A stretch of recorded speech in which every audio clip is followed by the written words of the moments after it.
Assalamualaikum warahmatullahi wabarakatuh. Pada pertemuan kali ini, setelah kita membahas objek kajian, maka saya akan menceritakan ya secara singkat mengenai sejarah sosiologi.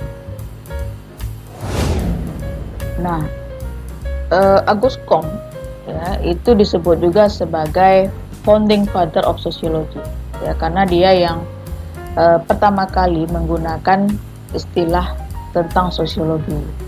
Dia ini adalah seorang ahli fisika Prancis yang tertarik bagaimana mempelajari fenomena sosial. Comte mengatakan bahwa fenomena sosial itu memiliki kemiripan dengan fenomena alam atau natural. Ya, nanti bagaimana alam itu mengalami perubahan ya atau evolusi, maka masyarakat ya atau manusia sebagai makhluk sosial itu juga akan mengalami perubahan-perubahan ya, dalam hal ini adalah evolusi. Nah, dia menggunakan istilah sosiologi itu merujuk kepada fisika sosial ya, yang menjelaskan hukum-hukum sosial. Seperti yang saya katakan tadi bahwa adanya similarity ya, kesamaan ya, antara fenomena alam dan fenomena sosial. Nah, dalam hal sama-sama mengalami evolusi. Nanti kita akan lihat teori evolusi daripada Auguste Comte. Nah, menurut Comte, masyarakat itu mengalami perkembangan melalui tahapan-tahapan. Ya. Yang pertama adalah tahap teologis, yang kedua metafisik, dan ketiga positif. Ya, ini pemikiran Comte ini disebut juga dengan the law of the three stage, the law of three stage ya, tiga tahap perkembangan. Nah, perbedaannya dari masing-masing perkembangan ini ya, itu terletak dari rasionalitas ya pemikiran manusia dalam menjelaskan sebuah fenomena. Nah, tahap teologis itu adalah tahap awal ya, di mana manusia masih berpikir terjadinya sesuatu itu karena ada pengaruh daripada kekuatan supranatural. Nah, sedangkan tahap berikutnya adalah metafisik. Ini perkembangan dari teologis. Ya, jadi dia lebih filosof ya, lebih kepada penjelasan secara filsafat. Nah, keterangan selanjutnya adalah tahap positif ya, atau kita sebut juga dengan tahap ilmiah gitu. Nah, dulu misalnya fenomena alam begitu ya, terjadinya petir misalnya. Nah, itu kenapa? Ya, kalau dalam tahap teologis orang akan berpikir, oh itu karena adanya pertengkaran misalnya antara malaikat dengan iblis, seperti itu ya. Nah, begitu juga metafisik ya, dia belum sepenuhnya rasional seperti dalam tahap positif. Kalau positif ini disebut juga dengan tahap ilmiah, artinya ya pendapat itu bisa diuji kebenarannya. Mengapa terjadinya petir misalnya? Karena adanya pertemuan ion positif dan ion negatif, maka terjadilah petir. Nah, seperti itu ya. Nah, lalu sosiologi ini adalah sebuah ilmu yang lahir di benua Eropa pada abad 18. Jadi sebenarnya ada konteks sosial lahirnya daripada ilmu sosiologi ini. Lalu dia berkembang pesat ya dari sisi penyebarannya ya maupun dari sisi aliran-aliran pemikirannya. Jadi dia berkembang terus ya, pemikiran-pemikiran sosial ya oleh ahli-ahli sosiologi itu dia terus berkembang ya. Yang berikutnya ilmu ini terus menyebar ya ke benua Amerika ya, lalu Asia dan belahan dunia yang lainnya ya. Nanti ada aliran Chicago seperti itu ya, seperti misalnya teori-teori interaksionisme simbolik. Nah, itu lebih berkembang di Amerika. Nah, pada awal perkembangannya ini pada pertengahan abad 19 ya. Sosiologi ini merupakan disiplin ilmu yang berkaitan dengan studi tentang social problem, masalah-masalah sosial.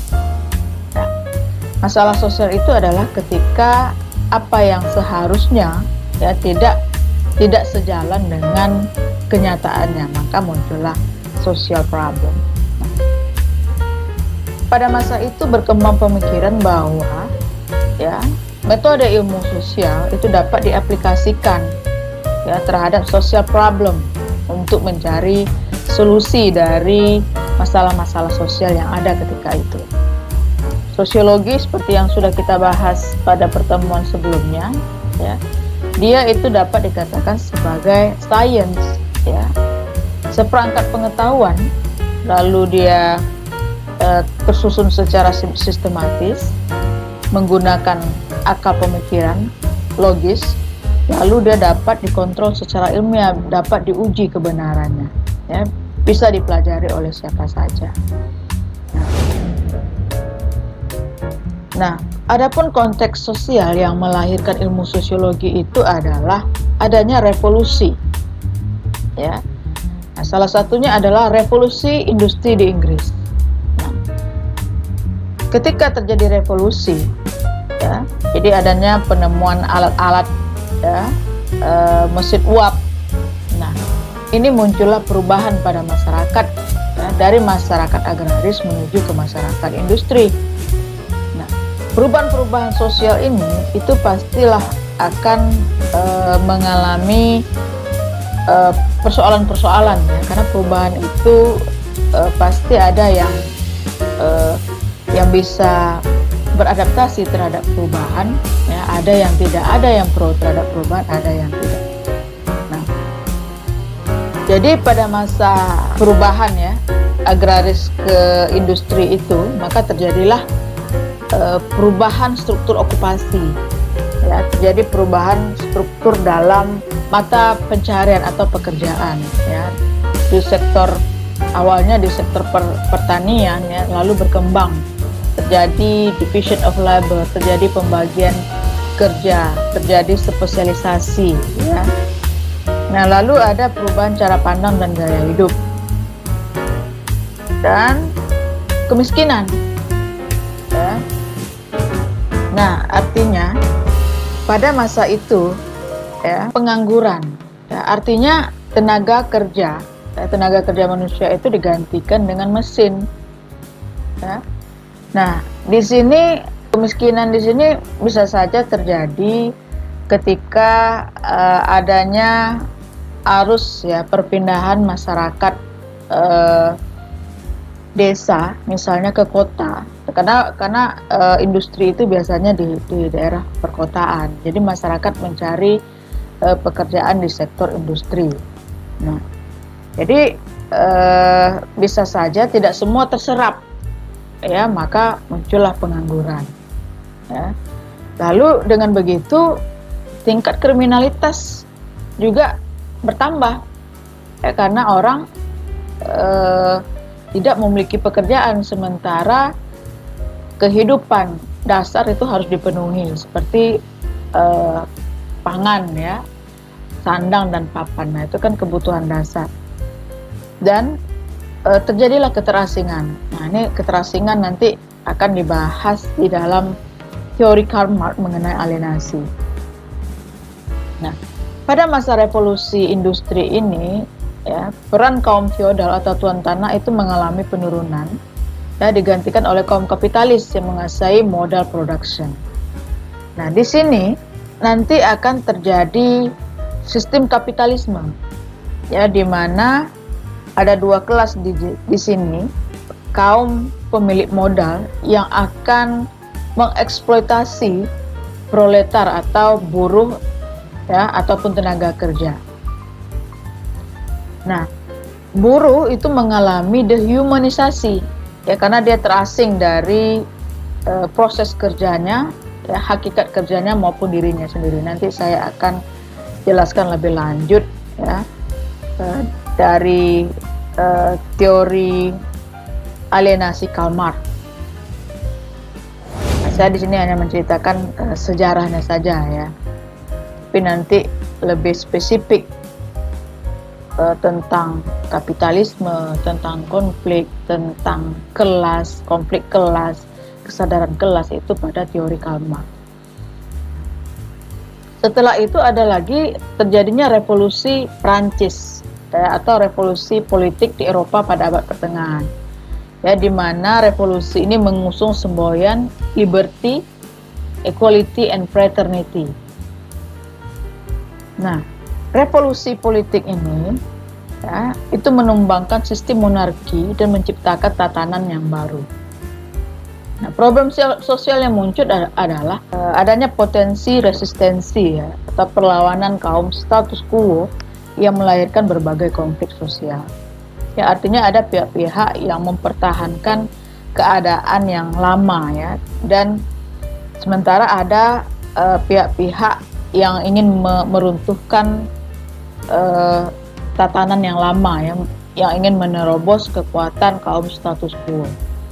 Nah, di sini tantangannya adalah bagaimana menstabilkan kekuasaan dan mengatasi problem masyarakat pasca revolusi. Dan di sini juga problem sosial yang terjadi adanya konflik elit dan ideologi. Nah, lalu para pioner sosiologi atau sosiolog dia berusaha mengatasi berbagai problem tersebut ya, dengan menciptakan ya tatanan masyarakat baru atau social order. Jadi para sosiolog dia menganalisis faktor-faktor apa yang menyebabkan terjadinya perubahan. Lalu bagaimana bekerjanya faktor-faktor tersebut? Bagaimana cara untuk mengatasi konflik-konflik yang terjadi? Ya, bagaimana mengatasi persoalan-persoalan yang terjadi? Misalnya pengangguran, banyaknya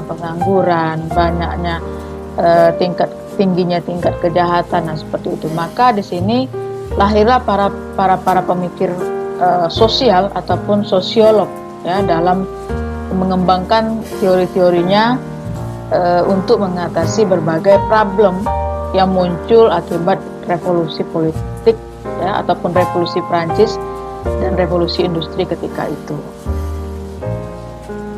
Dan Comte berkeyakinan bahwa sosiologi adalah sebagai ilmu baru ya, itu mampu memberikan kontribusi untuk mengatasi problem-problem tersebut. Nah, itulah sejarah singkat mengenai lahirnya ilmu sosial, dalam hal ini sosiologi. Jika ada yang ingin didiskusikan, silakan terbuka di Classroom bagi yang ingin bertanya ataupun menjawab. Ya, saya akan memantau aktivitas diskusi kita di ruang virtual tersebut ya. Wabillahi taufiq wal hidayah. Assalamualaikum warahmatullahi wabarakatuh.